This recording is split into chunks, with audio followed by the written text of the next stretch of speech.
Haribo. We all know the brand and its products.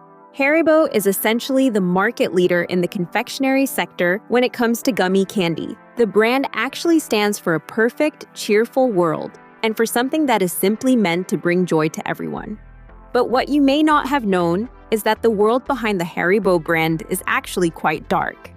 Because the history of Haribo is also a story of scheming power games, ruthless decisions, and a past that once put the entire future of the company in serious danger. And perhaps the most unusual thing about the whole story is that the beginnings of Haribo were actually completely harmless and almost harmonious. Because from the outside, Haribo is really a huge success story. Even back then, in 1920, the company was very popular. However, only in one district of Bonn. That is because the founder, Hans Riegel Sr., who had previously trained as a candy maker, was producing the so-called dancing bears. At that time, the predecessor of the gummy bear. This is also how the company name came about, made up of the first letters of the words Hans, Riegel, and Bonn. Back then, Hans Riegel produced the Haribo dancing bears quite simply in a backyard, using an oven and a copper kettle. His wife then distributed the dancing bears by bicycle around the neighborhood, and in the years that followed, the small business quickly grew to more than 100 employees. Even well-known figures like Kaiser Wilhelm II are said to have loved Haribo. But the company's fate changed during the era of National Socialism. First, Haribo had to drastically reduce its own production during the war years, and then, directly after the war ended, the company founder Hans Riegel unexpectedly died of heart failure. With the death of Hans Riegel, Haribo was set to change forever, and that change came through this man, Hans Riegel Jr., the founder's son. Hans Riegel Jr. accomplished something truly impressive. He managed to transform Haribo into a global corporation using a leadership style that would be completely unthinkable today, and unfortunately, one that also caused many of the company's modern problems. It all began when Hans Riegel Jr. took over the company from his father in 1946. From that year on, Hans Riegel Jr. began to rule over the Haribo Corporation like a kind of king. Riegel is said to have literally made almost every important management decision himself, and for more than 60 years. For example, no Haribo executive was ever allowed to independently sign contracts with supermarket chains like Lidl or Aldi. Instead, they had to go to Hans Riegel's office every single time and ask for permission. There was even a ritual in which all executives of the company had to hold one-on-one meetings with Hans Riegel every morning, one after another, during which he would open their mail and tell them exactly what they had to do that day. As reported by Manager magazine, Hans Riegel was also repeatedly said to be choleric and would shout at employees if something did not suit him. Riegel was, in other words, a kind of control freak. He's even said to have fired the cook in the company cafeteria just because the onions were cut too large. And since he absolutely hated garlic, no dish in the cafeteria was allowed to contain garlic. However, this leadership style did not only lead to bizarre incidents, but it also created real problems. For example, Hans Riegel had great difficulty accepting it when Haribo employees wanted to form a union to secure better protection and fair wages. Riegel is said to have been very disappointed by this and even forced employees to hold their first works council meeting at night in an underground parking garage. Because of Riegel's leadership style, Manager magazine therefore described Haribo as a company that is wired like the mafia and pathologically secretive. Another problem caused by Hans Riegel's absolute rule concerned the development of Haribo's sweets themselves. While other confectionery manufacturers employ large teams of marketing experts, food technologists, and market researchers who carefully analyze which new varieties and flavors could be brought to market, things reportedly worked very differently at Haribo.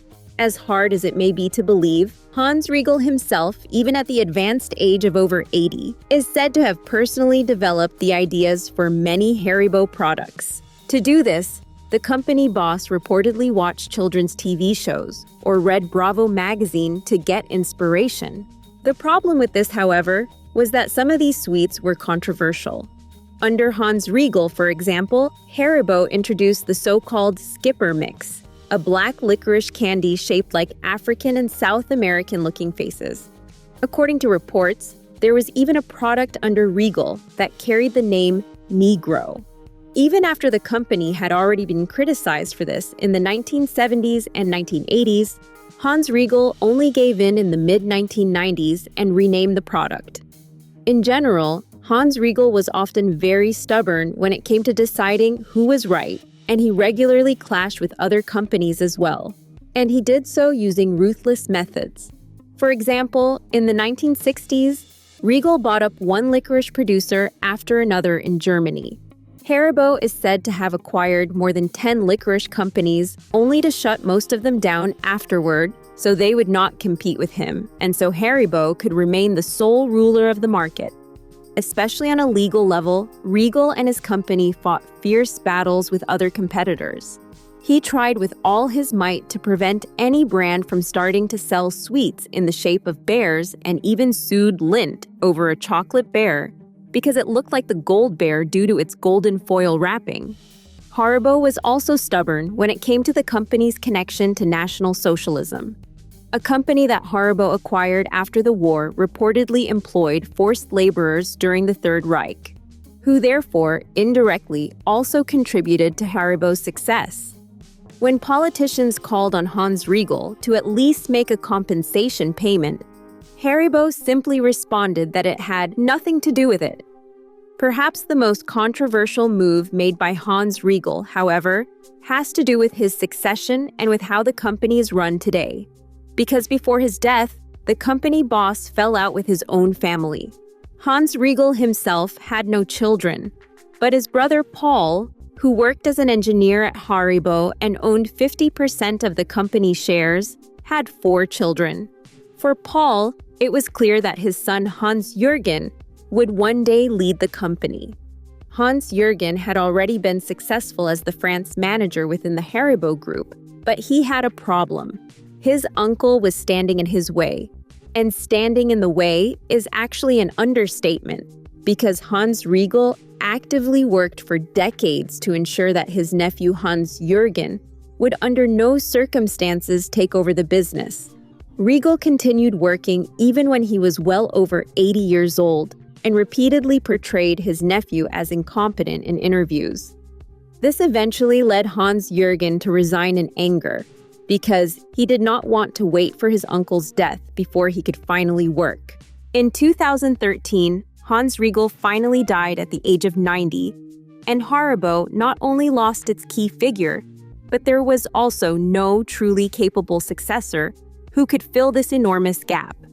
Because of Riegel's stubborn leadership, the company suddenly faced a whole series of problems. Haribo was technically completely outdated internally, since there were hardly any control structures like those found in other companies. And many executives no longer knew where the company should be headed without Riegel. But that was not all. A few years later, a whole series of scandals came to light, revealing a shocking truth. The seemingly innocent product of the Gold Bear and many other Haribo sweets were created under horrifying conditions. Specifically, this concerns the 2 main ingredients, gelatin and the carnauba wax. Carnauba wax, the ingredient that gives Gold Bears their shine and prevents them from sticking together, was harvested by Brazilian workers on large plantations in the northeast of the South American country. As revealed by ARD reporters, the working conditions on these plantations were catastrophic.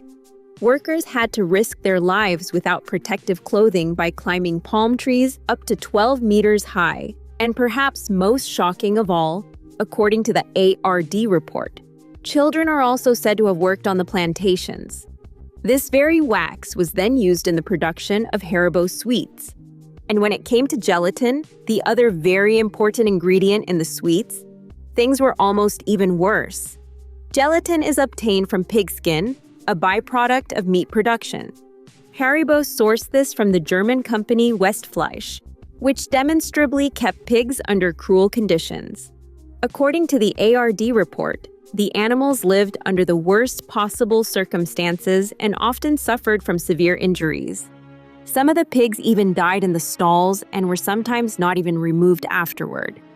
So the product that, according to Haribo's slogan, was supposed to make children happy was created through modern slavery and child labor and consisted of dead animals that had to live under horrific conditions.